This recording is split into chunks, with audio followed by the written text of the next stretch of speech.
China. A land home to over 1 billion souls, rich with millennia of history. In a nation brimming with ancient cultures and traditions, it's no surprise that certain stories refuse to stay buried in mere folklore. The bustling streets and timeless customs of China create the perfect backdrop for countless urban legends, stories that send chills down the spine. The Shanghai Vampire, the Ghost Taxi, and the Ghost Brides of Yunnan. Yet, among these numerous chilling tales, one stands apart as uniquely terrifying. The legend of Bus 375, a chilling tale from 1995 that continues to haunt anyone who dares to explore its dark mystery. Through this video, you and I will dive deep together into the origins and truth behind this unsettling Chinese urban legend. And by the end, you'll discover that sometimes reality is even more unbelievable than fiction.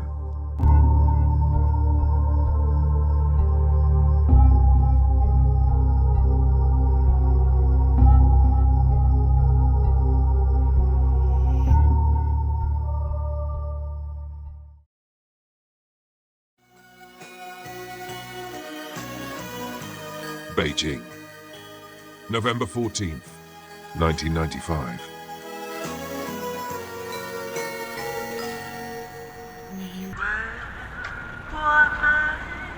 It was a bitterly cold night in Beijing and the streets lay empty as Bus 375 rumbled out of Yuanmingyuan bus terminal for its final journey to Xiangshan.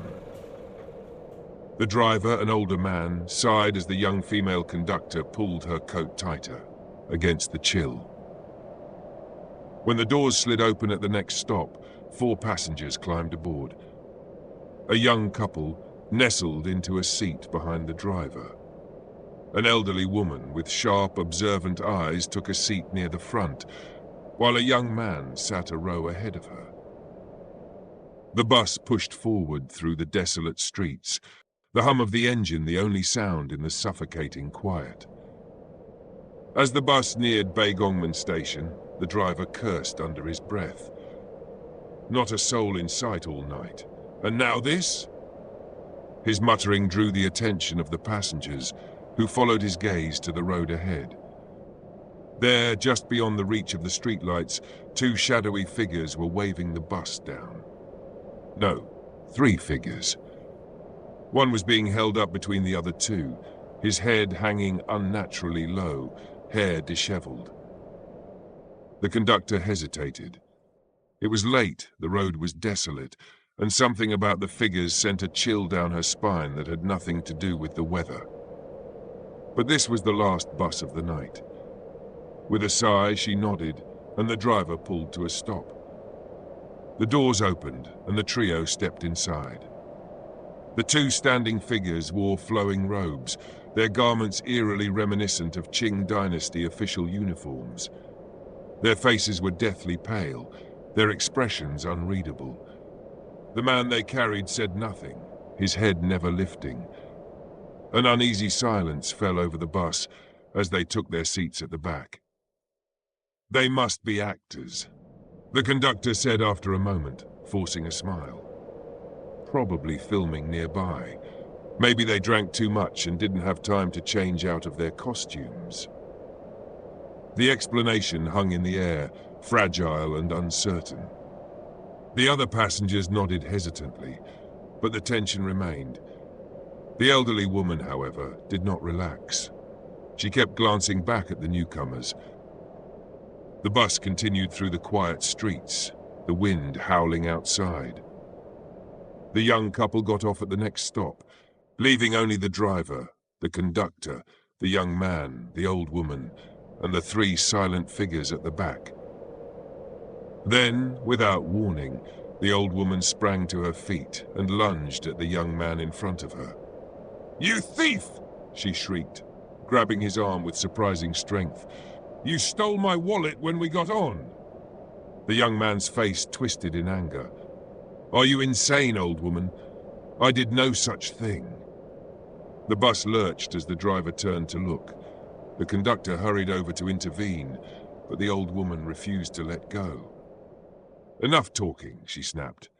The police station is just ahead. Let's settle this there. With a sigh, the driver pulled the bus to a stop. The old woman dragged the struggling young man off the vehicle, her grip unrelenting. They stood on the roadside, watching as the bus disappeared into the night. The young man yanked himself free, his breath coming in sharp bursts. What the hell was that? There's no police station here. The old woman exhaled slowly. Then, in a voice just above a whisper, she said, "I just saved your life." The young man's anger turned to confusion. Saved me? From what? She held his gaze. Those 3 people on the bus, they weren't human. His throat tightened. What are you talking about? Her voice trembled, but she spoke with certainty. I watched them carefully. The wind lifted their robes for just a moment, and beneath, they had no legs. Silence. The young man felt a chill crawl down his spine. The old woman pointed down the road. Call the police. Now.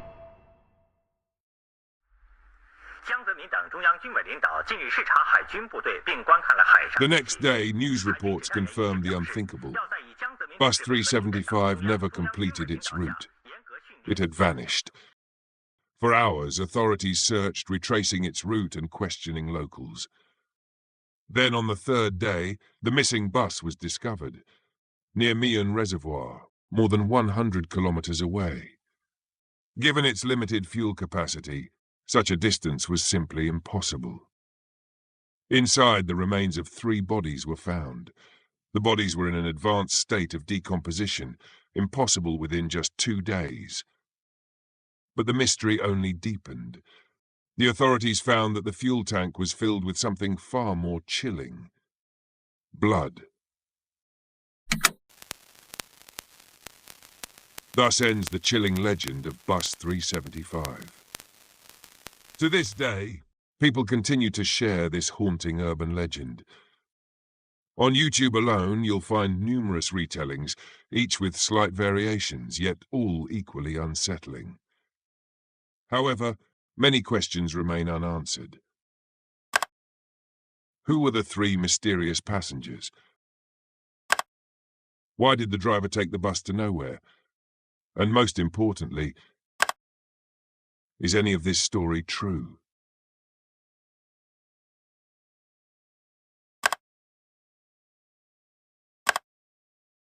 In our pursuit of the truth, we stumbled upon Jihu, China's leading question and answer platform, often described as the Chinese equivalent of Quora.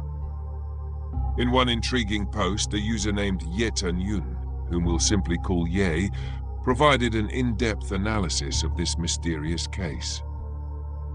Yi began his research by carefully examining the Beijing bus routes from 1993, particularly focusing on Route 375 as a reference. He also analyzed several other bus routes operating in the same year that passed through the terminal mentioned in the original story.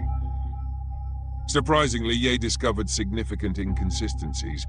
Not only did the route of Bus 375 differ from what the story described, but several other bus routes also did not match. This discovery sparked a debate on the website. One commenter pointed out that bus routes in Beijing frequently change, while another argued that perhaps the original incident didn't occur in Beijing at all. Despite these disagreements, most agreed that this story began circulating around July 2006 on local Chinese websites such as Baidu and the Tianya Forum. However, Yi also highlighted that a strikingly similar story had appeared even earlier, in October 2005, on the same websites. Although the 2005 version contained some differences from the 2006 story, the two remained closely related. Here is the story of Bus 375, as it appeared in the 2005 version.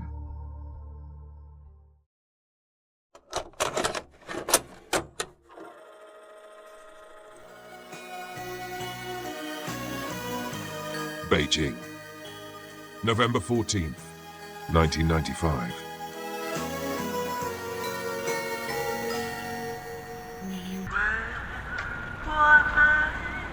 It was a bitterly cold night in Beijing and the streets lay empty as bus 375 rumbled out of Yuanmingyuan bus terminal for its final journey to Xiangshan.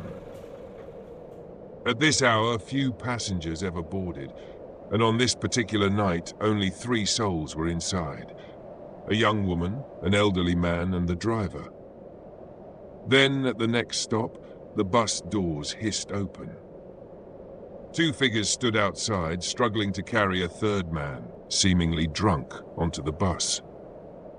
One of them cursed under his breath, complaining that the man had imbibed too much, forcing them to drag him home. Without much thought, the driver allowed them to board.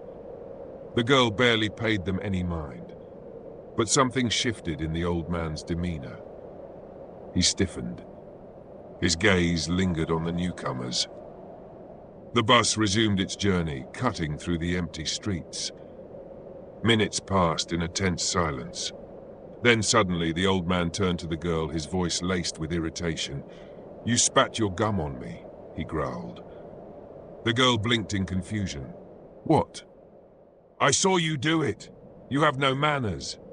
His voice rose in anger, and his face contorted with fury. The girl, taken aback, instinctively defended herself. "I did no such thing." The argument escalated, drawing the attention of the driver, who sighed and pulled over. "If you two have issues, take it outside," he grumbled. Still fuming, the old man grabbed the girl's wrist and practically dragged her off the bus. She was about to protest when, as the doors shut and the bus drove away, the old man let out a breath of relief. His expression changed, the anger vanished. "I saved your life," he said gravely. The girl frowned. "What do you mean?" The old man, now calm, turned to her with an unsettling gaze. "I'm a forensic doctor," he murmured. "I know how a dead body moves." The girl's blood ran cold. "The 2 men who carried that drunk passenger?" he continued. "That man wasn't drunk, he was dead. A living drunk person would be limp soft, but that man was rigid, stiff. That only happens after death. Those 2 men, they weren't helping a friend. They were transporting a corpse." A chill, unlike the cold night air, seeped into the girl's bones. And then the old man uttered the words that would haunt her forever. "If we had stayed on that bus, we wouldn't be standing here right now." And that was the earlier version of the bus 375 case. Not only was the bus route changed, but so were the characters. And most importantly, the story itself shifted from a ghostly encounter into a murder case. Could this be the true origin of the bus 35 urban legend? Was this haunting urban legend inspired by a twisted murder? Could this finally be the truth we've been searching for?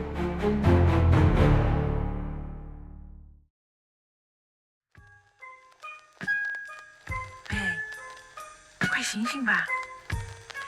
是不是又在做梦？梦见什么了？